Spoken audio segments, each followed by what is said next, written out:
Misteri meninggalnya kakek Madit. Sekitar tahun 2000-an awal, Rizal, seorang laki-laki yang berumur sekitar 35 tahun, sedang berada pada masa jayanya dalam usaha distributor minyak goreng kelapa sawit di Semarang. Rizal adalah laki-laki asli Kalimantan Tengah yang merantau sejak 5 tahun lalu ke Jawa untuk menjual olahan minyak dari kebun sawit di daerahnya. Rizal sempat mengalami penurunan usaha yang signifikan waktu terjadi krisis moneter tahun 98. Namun dia berhasil bangkit dan mencapai masa jayanya sampai sekarang. Rizal yang baru menikah sekitar 4 tahun lalu dengan janda perempuan asal Solo ini telah dikaruniai seorang anak perempuan yang sangat lucu yang sudah berumur 2 tahun. Istri Rizal yang bernama Sofia ini sebelumnya sudah pernah menikah dan mempunyai satu anak laki-laki bernama Imron. Suami Sofia sebelumnya meninggal karena sakit jantung. Sofia sebelumnya mempunyai sebuah usaha sembako di pasar Solo, namun usaha itu direbut oleh kakak dari suaminya. Akhirnya Sofia nekat pergi ke Semarang membawa anaknya untuk membuka warung makan sederhana, dan disitulah dia bertemu dengan Rizal. Di Semarang, Rizal merupakan salah satu distributor minyak goreng yang sangat besar. Tidak heran dia mempunyai beberapa mobil dan rumah yang sangat besar di daerah Semarang kota. Di suatu hari dia mendapatkan kabar yang sangat mengejutkan. Ayahnya yang biasa dipanggil kakek Madit oleh cucu-cucunya itu meninggal dunia secara mendadak. Terakhir sekitar 2 hari lalu Rizal mendapat telepon kalau ayahnya lagi gak enak badan. Rizal belum sempat pulang ke Kalimantan karena jadwal keberangkatan kapal hanya ada 1 minggu sekali. Saat itu belum ada armada pesawat yang mempunyai rute ke Kalimantan Tengah. Mendengar kabar duka itu pun Rizal langsung pergi mencari tiket kapal di pelabuhan dan didapatkan tiket kapal yang akan berangkat besok pagi. Rizal, Sofia, dan kedua anaknya pun berangkat ke Kalimantan dengan perjalanan kapal sekitar 30 jam. Sedangkan usahanya di Semarang sementara diawasi oleh orang kepercayaannya. Sesampainya di rumah kakek Madit, Rizal disambut oleh ketiga abangnya. Rizal adalah anak yang paling kecil. Abangnya yang pertama sudah mempunyai cucu, makanya ayah Rizal dipanggil kakek karena memang sudah sangat tua. Tanpa istirahat sedikit pun Rizal langsung meminta diantar oleh abangnya yang pertama yang bernama Irul untuk ke makam kakek Madit. Di sana Rizal menangis sejadinya karena dia tidak sempat mengikuti pemakaman ayahnya. Malam nanti adalah acara tahlilan ayah yang kedua, Zal. Sementara Kijan dan istrinya akan ikut tidur di rumah ayah nemenin kamu, ucap Bang Irul. Kijan adalah kakak Rizal yang kedua, sedangkan kakak Rizal yang ketiga bernama Sirot.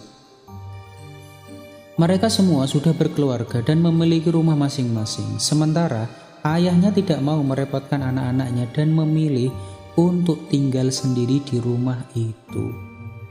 Saat acara tahlilan kedua di rumah ayahnya, Rizal mendengar bisik-bisik omongan tetangga kalau meninggalnya kakek Madit itu tidak wajar. Namun Rizal mengacuhkan omongan itu. Rizal menyadari bahwa semasa hidup ayahnya termasuk orang yang kurang disukai oleh warga. Alasannya adalah karena profesi kakek Madit dulunya adalah seorang rentenir lintah darat yang cukup kejam. Dia akan memberikan hutang ke warga dengan bunga yang cukup tinggi dan jaminan rumah atau tanah. Jika mereka tidak mampu membayarnya sesuai jatuh tempo, kakek Madit tidak segan-segan untuk merampas dan menguasai rumah tanah yang dijadikan jaminan. Selesai pengajian, 4 saudara itu membagi-bagikan beras. Setelah pengajian, mereka pun membereskan kursi dan meja biar rapi kembali. Zal, aku pulang dulu ya. Jangan lupa setelah ini pintu dan jendela ditutup yang rapat, ucap Bang Sirot. Rizal yang tidak merasa aneh dengan pesan abangnya itu pun hanya mengiyakan.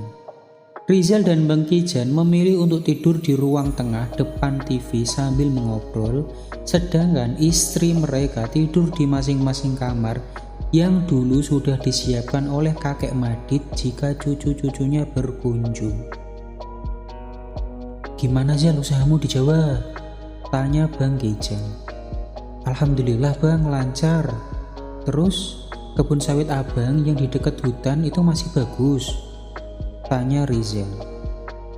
Itulah Zal, abang nggak tahu. Beberapa bulan ini panen turun drastis. Yang biasanya sekali panen dapat 3 ton, sekarang hanya dapat 1 ton. Punya Sirot juga begitu. Padahal punya warga yang lain normal. Tidak ada yang diserang hama kumbang, jawab Bang Kijan. Ya udah, sabar aja Bang. Mungkin memang lagi diuji, ucap Rizal. Kebun kami sudah ditawar sama Bang Irul, namun harganya belum cocok. Tapi nanti kalau hasilnya tidak naik, ya terpaksa aku jual. Daripada rugi cuma buat bayar tenaga sama beli obat, ucap Bang Kijan. Saat mereka sedang mengobrol, tiba-tiba angin datang dan perlahan mulai bertiup sangat kencang. Bang Kijan pun memastikan ke Rizal bahwa seluruh pintu dan jendela telah ditutup rapat. Tidak berselang lama, tiba-tiba terdengar ketukan pintu dari luar. Mereka sempat terdiam menunggu siapa yang akan memanggil. Namun saat ketukan pintu yang kedua, Rizal pun sontak bertanya. Ya, siapa yang di luar? Ucap Rizal. Bukan nak, ini ayah. Rizal dan Bang Kijan pun kaget. Suara itu terdengar sangat mirip dengan suara ayah mereka. Jangan Zal, jangan dibuka, itu bukan ayah, ucap Bang Kijan.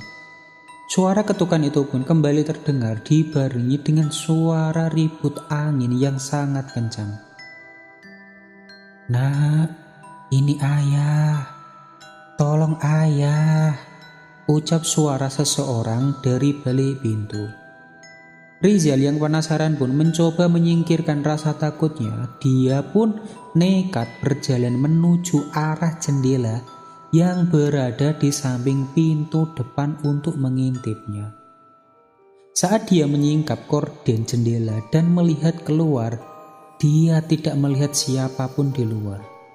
Rizal pun langsung membuka korden lebar-lebar dan menoleh ke belakang memberi isyarat ke abangnya kalau tidak ada siapa-siapa di depan. Namun saat Rizal berbalik kembali melihat ke arah jendela, hal yang tidak pernah dia duga pun tepat di depannya. Terlihat sesosok pocong dengan kain kafan berwarna putih kecoklatan seperti bekas tanah sedang berdiri dan membentur-benturkan kepalanya ke jendela. Rizal pun sontak kaget dan jatuh pingsan ke belakang. Sedangkan Bang Rizal yang melihat sosok pocong berwajah ayahnya itu langsung lari masuk ke dalam kamar. Keesokan paginya, Rizal dibangunkan oleh Bang Kijan dan membaringkannya tidur di kamar. Sofia yang mendapati suaminya tidur di bawah jendela pun khawatir. Dia membuatkan teh hangat agar suaminya merasa hangat. Pagi itu Bang Irul dan Sirot pun datang membawa sarapan. Kijan pun menceritakan kejadian yang mereka alami semalam. Aku yakin itu ayah Bang, tapi aku nggak tahu kenapa ayah jadi begitu, ucap Rizal. Apa ada orang yang mengguna-guna ayah ya Bang, sehingga arwah ayah tidak tenang, ucap Bang Kijan. Nanti aku tanyakan ke Kayik Jula. Dia kan dukun sakti. Siapa tahu dia mengerti tentang hal ini, jawab Bang Irul. Ada yang mau aku sampaikan ke kalian. Mumpung kita semua sudah berkumpul, Aku mau membicarakan mengenai harta warisan peninggalan ayah. Ayah punya 8 hektar kebun sawit, 2 hektar kebun karet, 3 petak tanah kosong dan rumah ini, ucap Bang Irul. Sebaiknya kita menunggu setelah 7 hari ayah, Bang, untuk membicarakan ini, ucap Bang Kijan ke kakaknya. Iya bener, Bang. Saya juga akan beberapa hari di sini kok, balas Rizal. Bang, pas saya perjalanan ke sini, saya mendengar cerita kalau 2 malam ini warga diganggu oleh teror pocong ayah, Bang. Beberapa rumah mereka didatangi. Pocong yang menyerupai ayah itu minta tolong buat dibukakan tali pocongnya, ucap Bang Sirot. Ya udah, sebaiknya aku ke rumah Kaik Julak sekarang untuk menanyakan hal ini, jawab Bang Irul. Di malam berikutnya, gangguan pocong kakek Madit pun datang lagi. Namun kali ini Rizal tidak mengintipnya. Dia tetap berada di dalam kamar bareng istri dan anaknya. Mereka yang masih bangun kala itu merasa sangat takut. Apalagi malam itu mereka hanya sendirian di rumah itu. Bang Kijan dan keluarga tidur di rumah mereka sendiri. Namun gangguan itu tidak berlangsung lama. Saat angin kencang itu mereda, gangguan itu pun juga ikut menghilang. Keesokan harinya Bang Kijan datang dengan tergesa-gesa menemui Rizal. Dia bilang kalau Sirot tiba-tiba teriak kesakitan. Bang Irul pun sudah berada di sana. Saat Rizal sampai di sana, kondisi Bang Sirot sudah sangat mengerikan. Wajahnya menghitam, matanya memerah. Dia muntah darah dibarengi dengan jarum dan paku berkarat keluar dari mulutnya. Istri dan kedua anak Bang Sirot pun menangis histeris melihat penderitaan yang dialami ayah mereka. Kaik Julak yang dipanggil ke situ pun tidak bisa berbuat banyak. Akhirnya Bang Sirot pun meninggal dunia saat itu juga. Kaik Julak bilang kalau Bang Sirot terkena santet oleh orang yang sama yang menyerang kakek Madit. Dukun yang mengirimnya sangat sakti hingga Kaik Julak tidak mampu melawannya. Hari itu setelah dimakamkannya Bang Sirot, Bang Irul, Bang Kijan dan Rizal pun berdiskusi mengenai siapa orang yang telah mengirimkan santet ini ke keluarga mereka.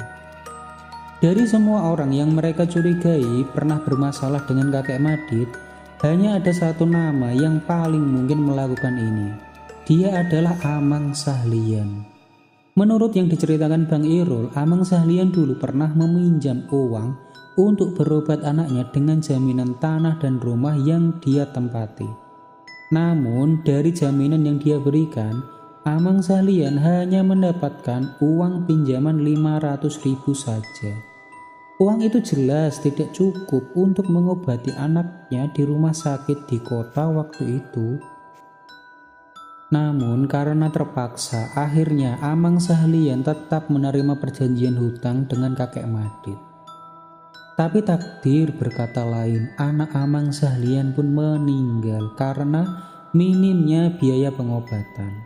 Dan yang membuat Amang Sahlian saat itu marah adalah kakek Madit tetap merampas rumah Amang Sahlian yang tidak mampu melunasi hutangnya tepat waktu.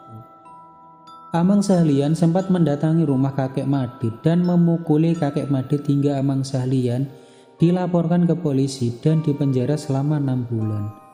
Setelah itu warga tidak mengetahui lagi gimana kabar Amang Sahlian sampai saat ini.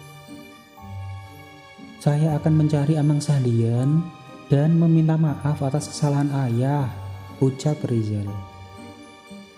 Coba kamu cari tahu di desa sebelah, Zal. Di sana ada adik perempuan Amang Sahlian. Siapa tahu dia di sana, ucap Bang Kijan. Baiklah Bang, besok aku ke sana. Dan untuk pembagian warisan ayah, aku tidak mau mengambilnya. Setengahnya berikan ke anak Bang Sirot dan yang setengah akan aku bagikan ke masjid, ucap Rizal yang menyadari kalau harta yang diperoleh oleh ayahnya itu tidak berkah. Keesokan harinya Rizal yang meminjam motor Bang Kijan pun segera mencari Amang Sahlian. Saat sampai di rumah adiknya, Amang Sahlian sudah lama tidak datang ke sana semenjak keluar dari penjara. Adiknya bilang Amang Sahlian memilih untuk menyendiri di pondok tengah kebun peninggalan ibu mereka. Jaraknya sekitar 4 jam dari rumah adiknya.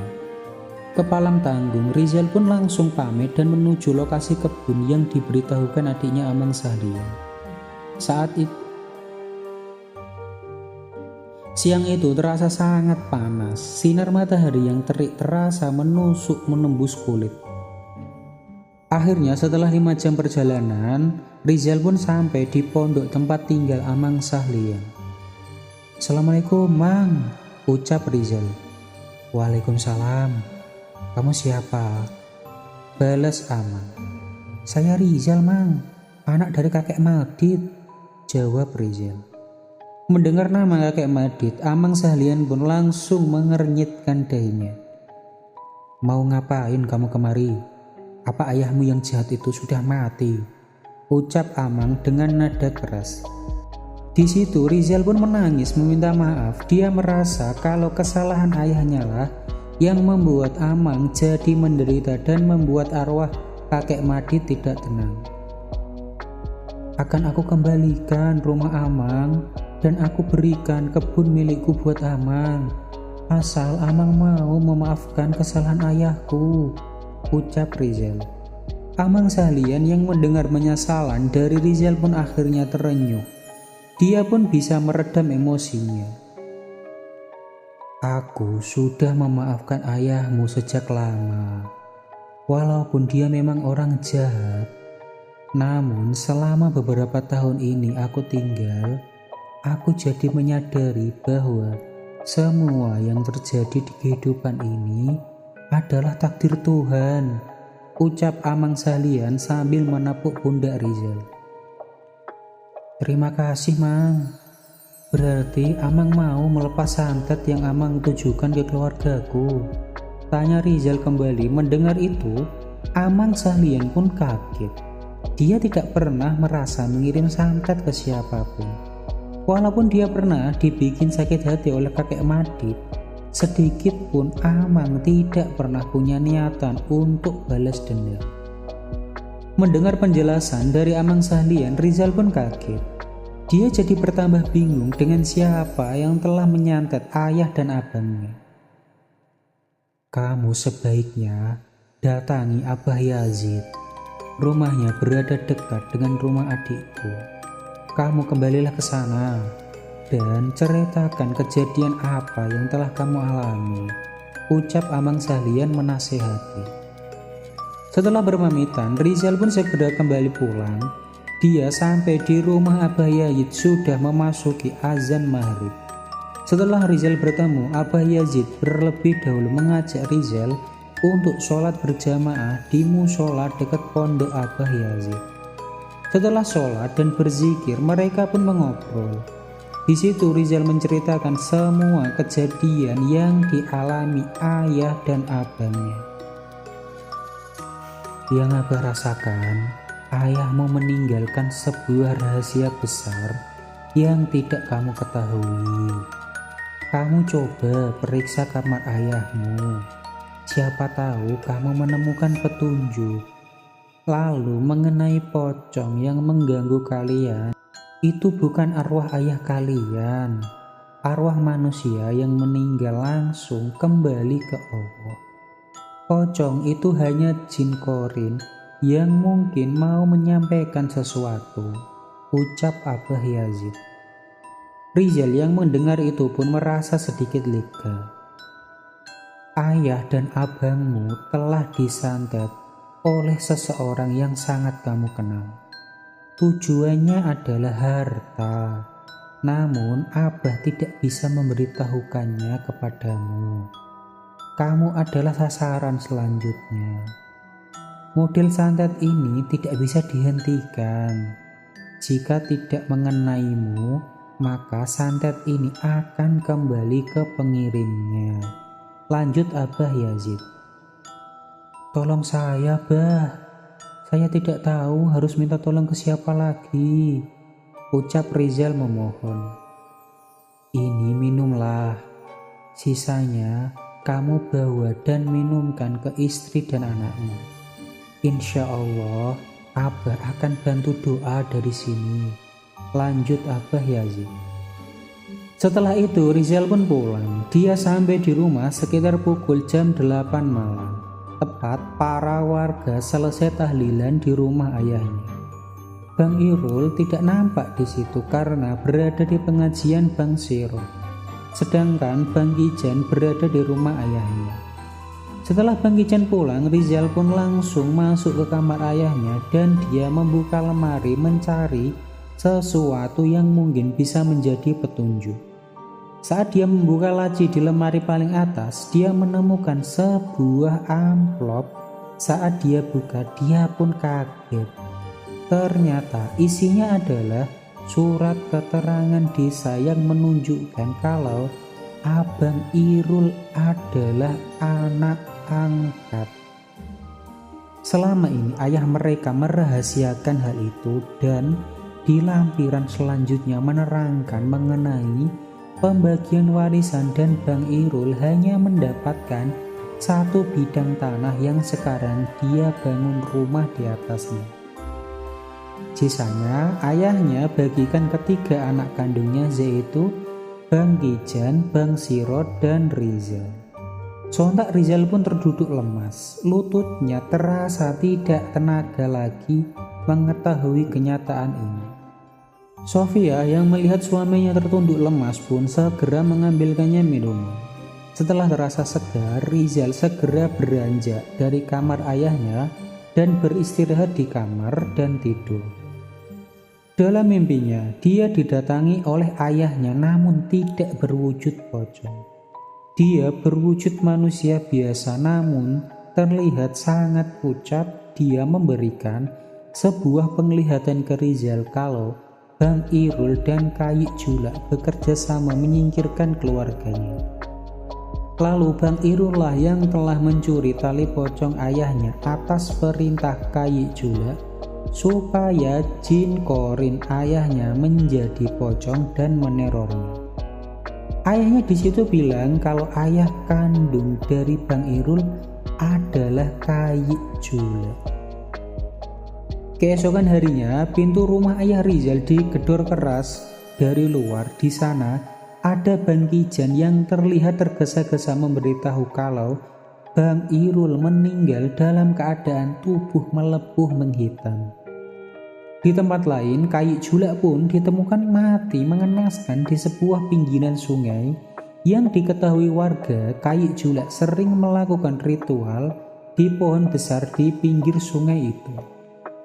Akhirnya setelah pemakaman Bang Irul, Rizal pun menceritakan semua yang dia ketahui ke Bang Kijan.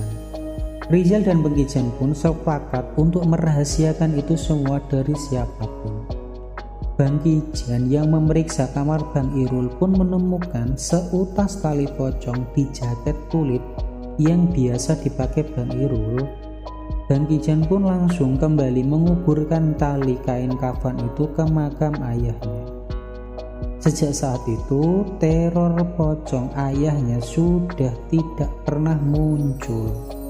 Rizal pun kembali ke Jawa setelah 7 hari meninggalnya sang ayah dan cerita pun selesai.